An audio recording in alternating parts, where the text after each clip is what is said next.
जालंधर के करतारपुर में शनिवार शाम को बोरवेल में सुरेश नाम के व्यक्ति को बचाया नहीं जा सका। एनडीआरएफ की टीम और स्थानीय लोग मिलकर करीब 40 घंटे से सुरेश की जिंदगी बचाने की कोशिश कर रहे थे।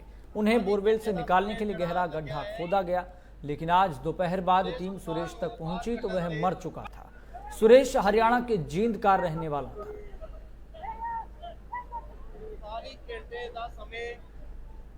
घंटे का समय जड़ा लग्या है सुरेश कुमार को बाहर कढ़न ते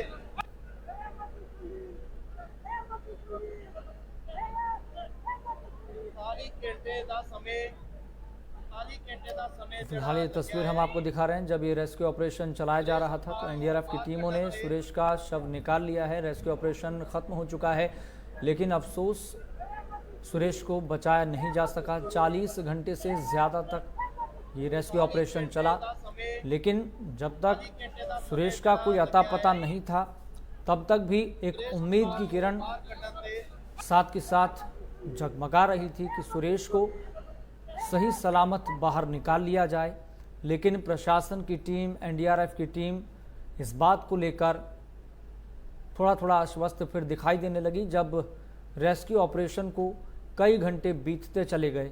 फिर ये मानकर चला जाने लगा कि सुरेश को नहीं बचाया जा सकेगा, और अफसोस हुआ भी यही।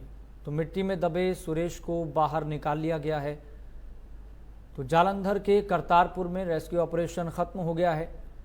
जिंदगी और मौत की ये जंग सुरेश लड़ रहा था, और इस रेस्क्यू ऑपरेशन के बीच लगातार हल्की सी उम्मीद बाकी थी, अपेक्षा बाकी थी कि सुरेश को सही सलामत बाहर निकाल लिया जाएगा। इस बात को लेकर उम्मीद इसलिए भी बढ़ रही थी कि सुरेश जब उस बोरिंग मशीन को ठीक करने के लिए गया था तब वो अपने साथ तमाम उपकरण और तमाम जो ऑक्सीजन सिलेंडर हैं, यानी कि जो तमाम सुविधाएं होनी चाहिए, वो अपने साथ लेकर गया था। इस वजह से उम्मीद की किरण बाकी थी कि सुरेश को बचाया जा सकता है। लेकिन जब ये रेस्क्यू ऑपरेशन ख़त्म हुआ तो तब जाकर कहीं ना कहीं प्रशासन के अधिकारियों ने ये बयान दिया कि सुरेश का शव निकाल लिया गया है। फिलहाल हमारे संवाददाता ध्यानचंद हमारे साथ जुड़ गए हैं, जो इस रेस्क्यू ऑपरेशन को पास रहकर कवर कर रहे थे, देख रहे थे। ध्यानचंद, अफसोस कि सुरेश को नहीं बचाया जा सका, लेकिन उम्मीद की किरण लगातार ये बाकी थी कि सुरेश को बचाया जा सकता है, लेकिन ऐसा नहीं हो सका। बिल्कुल, देखिए जिस तरह से लगातार जो है सुरेश को बचाने की जद्दोजहद की जा रही थी, 48 घंटे के चक्कर के बाद भी जो आज अपनी जो बातें हैं वो जिसके चलते एनडीआरएफ और जो लोकल जालंधर का प्रशासन था करतारपुर का, वो लगा हुआ था पिछले 48 घंटे से, और जद्दोजहद कर रहा था कि सुरेश को कहीं ना कहीं वह जिंदा जो है वो बाहर निकाला जा सके, क्योंकि पीछे उनका परिवार है, उनके 2 बेटियां, एक बच्चा था और 45 साल की उसकी उम्र थी। ऐसे में हर कोई ये कह रहा था कि उसे जिंदा वापस निकालना चाहिए, तो जिसको लेकर तमाम तरह की कोशिशें की गई हैं। 48 घंटे का समय लगा, लेकिन इसके बावजूद फिर भी जो है प्रशासन के हाथ वो खाली नजर आए। लेकिन वो जद्दोजहद के बाद 48 घंटे के बाद जो है सुरेश को ढूंढ लिया गया और उसे रेस्क्यू करके बाहर ले आया गया। लेकिन इतनी मेहनत के बाद भी जो मेहनत है वो रंग नहीं लाई। अगर वो सुरेश जिंदा होता तो जो मेहनत थी उसका कुछ और ही नज़ारा, उसका कुछ और ही मज़ा होता, था जो सुरेश वो अपने परिवार में जिंदा जाता और अपने खुशी खुशी अपने परिवार में रहता। तो ऐसी तमाम तरह की जो अभ्यास लगाए जा रहे थे कि कहीं ना कहीं जो है सुरेश को जिंदा देखने की सभी में उमंग थी।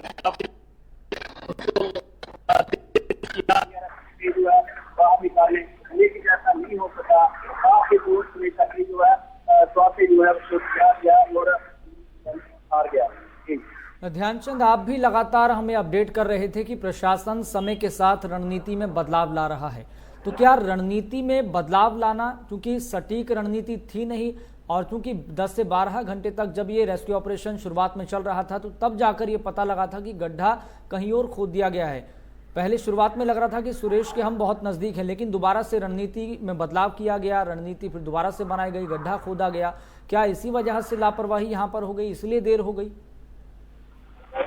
तो देखो जिस तरह से प्रशासन ने और एनडीएफ की टीमों ने जो स्ट्रेटजी बनाई थी, जो संकेत थे कि सुरेश किस जगह पर गिरा है, किस जगह पर जो पवन उसका साथी उसको छोड़कर बाहर निकला था, उसकी निशानदेही पर जो लगातार एनडीआरएफ की टीमें और प्रशासन उसकी जो तलाश कर रहा था, उसी जगह पर उन्होंने एक गहरा खड्डा खोदा जिसकी खुदाई कम से कम 100 फुट से भी ज्यादा हो ठीक चुकी है। थी, लेकिन उसके बावजूद भी सुरेश का अता पता कोई नहीं मिला। ठीक है। इसके चलते वहां पर जो मिट्टी के जो है बड़े बड़े ढेर जमा हो गए। जो मिट्टी बिल्कुल ध्यानचंद, और स्वाभाविक है कि प्रशासन की टीम के सामने बीच बीच में ऐसी परिस्थितियां बनी जिसकी वजह से स्ट्रेटजी में बदलाव लाना पड़ा, लेकिन अफसोस सुरेश को नहीं बचाया जा सका।